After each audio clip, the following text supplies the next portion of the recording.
ఏపీలో న్యూస్ కోసం AP talk ఛానల్ని సబ్స్క్రైబ్ చేసుకోండి.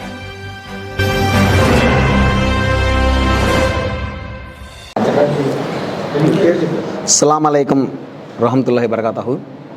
నా పేరు గౌస్ బాషా, సెంట్రల్ నియోజకవర్గం.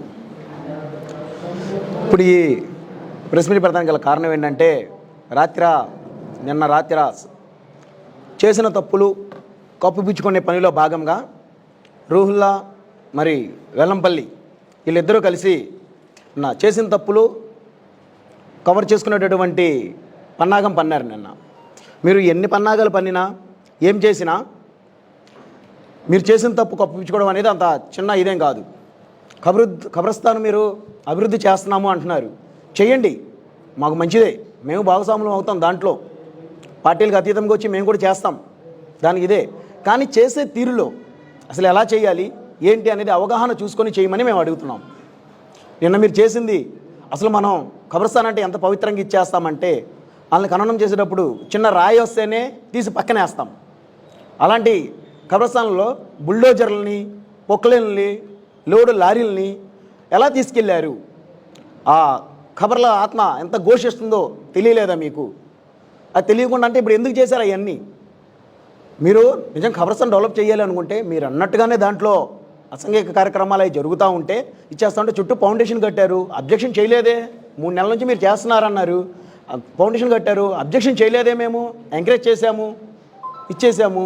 తర్వాత వచ్చేసి ఈ చెట్లు నరకడం చేయడం చేశారు, అబ్జెక్షన్ చేయలేదే. ఈ రోజున అబ్జెక్షన్ ఎందుకు చేస్తున్నామంటే మీరు చేసిన తీరు తప్పు కాబట్టి, మీరు చేసిన ముమ్మాటికి తప్పే కాబట్టి ఈ రోజున మేము అడుగుతున్నాం. మీరు డెవలప్ చేయాలి అనుకుంటే అందులో భాగంగా మట్టి బయట తోలిచ్చి మనుషులతో మోపించాలి.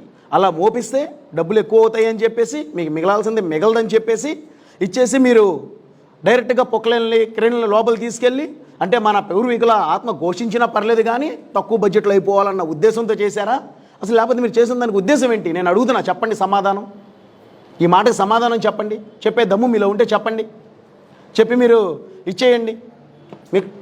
మీకు క్షమాపణ చెప్పాలా? క్షమాపణ చెప్పి ఇచ్చేయాలా? మీకు ఏం క్షమాపణ చెప్పాలి? దేనికి క్షమాపణ చెప్పాలి? ముస్లిం సమాజం మొత్తానికి మీరు క్షమాపణ చెప్పాలి. ఈ రోజున సెంట్రల్ నియోజకవర్గం మైనార్టీ మొత్తానికి, ముస్లిమ్స్ మొత్తానికి మీరు క్షమాపణలు చెప్పాల్సిన పరిస్థితి ఈ రోజున ఉంది. ఏమంటున్నారు మీరు? బొండా ఉమామహేశ్వరరావు గారు ఏం చేశారు, ఇట్లా ఇచ్చేశారు, నేను మైనార్టీల కోసం ఇచ్చేశారు, మైనార్టీలు నా ప్రాణం అని అంటున్నాడు రూహుల్లా. ఏంటయ్యా నీ ప్రాణం? నేను అడుగుతున్నాను సింపుల్గా 2 క్వశ్చన్లు. నీకు ఏమోలన్న దమ్ము ధైర్యం ఏమైనా ఉంటే, సమాధానం చెప్పే చనువు నీలో ఉంటే చెప్పు. ఏం చేసావు? మైనార్టీ కార్పొరేషన్ నుంచి మైనార్టీ నిధులు ఆపేసినప్పుడా?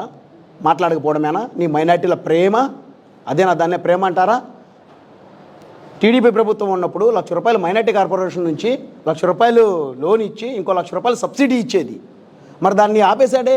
అసలు మైనార్టీ కార్పొరేషన్ ఏముంది? కొన్ని మైనార్టీ కార్పొరేషన్లో ఏం పనులు చేశారు చెప్పు. దాన్ని ఆపేసినప్పుడు అడగడానికి నోరు బ్యా గాజులు వేసుకున్నాం. తర్వాత ఈ రంజాన్ తోఫా ఆపేసినప్పుడు సంక్షేమం అంటున్నారుగా, రంజాన్ తోఫా సంక్షేమంలో భాగం కాదా? చెప్పండి, అడుగుతున్నా. మైనార్టీగా, సెంట్రల్ నియోజకవర్గం మైనార్టీ జనరల్ సెక్రటరీగా అడుగుతున్నా, చెప్పండి, సంక్షేమంలో భాగం కాదా? ఎందుకు ఆపేశారు? ఆపినప్పుడు మైనార్టీల తరపున ఉన్న పోటుగాళ్ళు, నాయకులు బ్యా మోగబోయారు గాజులు వేసుకొని. దానికి సమాధానం లేదు మన దగ్గర. తర్వాత దుల్హాన్ పథకం కింద ఆడపిల్ల పెళ్ళి అవుతాయి, టీడీపీ గవర్నమెంట్లో ₹50,000 ఇచ్చి ఆదుకునేది.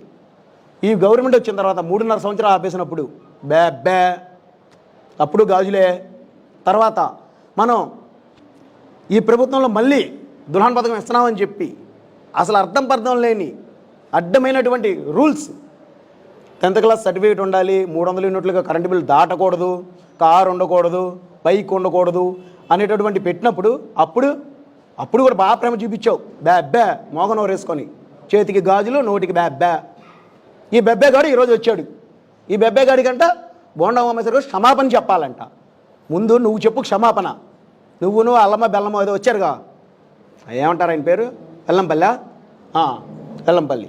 మీరిద్దరు కలిసి చెప్పండి. ఆయనకి ఏం తెలియదు, అసలు ఏం తలాదోగా తెలియదు. 2 నెలల క్రితం వచ్చాడు ఇక్కడికి, ఎలక్షన్ 2 నెలలు ఉందనగా వచ్చాడు. వచ్చామా, తిరిగామా, చేసామా అన్నట్టుగా ఆయన ఇది ఉంది. అసలు ఆయన ఏం వచ్చాడు, ఏం చేశాడంటే తెలియదు. ఆయన టీడీపీ గవర్నమెంట్లో చేసిన అభివృద్ధి పనులు కూడా వాళ్ళే చేశారేమో అనుకున్న భ్రమలో ఆయన బతుకుతున్నాడు. ఇంట్లో చెప్పడం బయటకు వస్తేగా, అది లేదు. ఈ బెబ్బేగాళ్ళందరూ కలిసి క్షమాపణలు చెప్పాలంట. ఇప్పుడు అభివృద్ధి చేసింది ఏమైనా ఉందంటే బోండా ఉమామహేశ్వరరావు గారు అల్లాహు మైనార్టీల కోసమే పుట్టించినటువంటి బిడ్డ మన బోండా ఉమామహేశ్వరరావు గారు అని చెప్పి సెంట్రల్ నియోజకవర్గం ప్రజానికం మొత్తం కోడే కూస్తుంటే అందరు దువాలు చేస్తుంటే ఆయన రావాలని చెప్పి ఆయన మైనార్టీలకు ఏం చేయలేదా? నువ్వు చేసావా? ఉందా నీ దగ్గర ఉందా? రా వచ్చి కూర్చున్నారా? ఇద్దరం డిబేట్లో కూర్చున్నారా? మీ తల్లిగారు స్వర్గీయులు కరీమున్నీసా గారు 5 సంవత్సరాలు కార్పొరేటర్గా ఉన్నప్పుడు నువ్వేం చేశావో, ఈ 3 సంవత్సరాలు నువ్వు ఎమ్మెల్సీగా ఏం చేశావో నీ లిస్టును పట్టుకురా.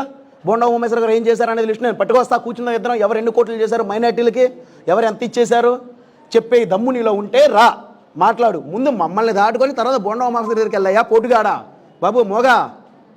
మైనార్టీల్ని మొత్తం తొంగలో తొక్కినప్పుడు మౌరు కదపలేనటువంటి మోగవాడా, గాజులు వేసుకున్నావాడా మాట్లాడు. ముందు మాకు సమాధానం చెప్పి తర్వాత బోండా ఉమామహేశ్వరరావు గారి దగ్గరికి వెళ్ళు.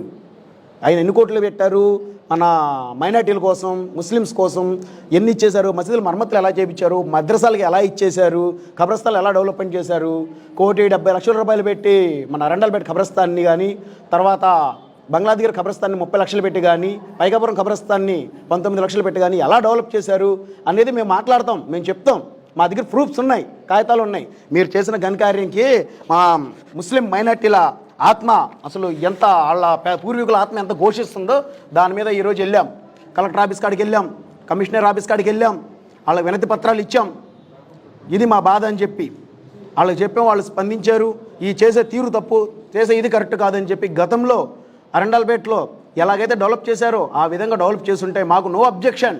మాకు అబ్జెక్షన్ అలా ఏంటంటే మా పూర్వీకుల పైనుంచి బుల్డోజర్లు, క్రెయిన్లు, పొక్లైన్లు తీసుకెళ్తామే మాకు ప్రాబ్లం. అదే మా ప్రధాన బాధ అదే. ఆ బాధను మేము చెప్తున్నాము. దానికి నువ్వేం సమాధానం చెప్తావు? నువ్వు చెప్పాల్సింది ఏమైనా ఉంటే మైనార్టీలకి, ముస్లిమ్స్కి క్షమాపణ తప్ప ఇంకేమైనా ఉందా? నువ్వు క్షమాపణ చెప్పేదాకా మేము ఊరుకోము. అలా కాకుండా నువ్వు మైనార్టీల కోసం పాటుపడినటువంటి వ్యక్తిని బోండా ఉమామహేశ్వరరావు గారిని అవాకులు చవాకులు పేల్తానంటే ఊరుకునే ప్రసక్తి లేదు. తాట తీసేస్తారు, తోలు ఒలిసేస్తారు, అందులో ఏమాత్రం మొహమాటం లేదు. నీకు సపోర్ట్గా అల్లం వచ్చినా బెల్లం వచ్చినా ఎవరు వచ్చినా సరే మొత్తాన్ని కలిపి తీస్తారు తాట. ఆ విషయం గుర్తుపెట్టుకొని వ్యవహరించండి. మైండ్ దగ్గర పెట్టుకొని ఏం మాట్లాడుతున్నారో చూసి వ్యవహరించండి. ఖబర్దార్, మళ్ళీ ఇప్పుడే చెప్తున్నాం, ఇంకోసారిగా ఇది రిపీట్ అయ్యిందంటే ఇంకోలా ఉంటుంది.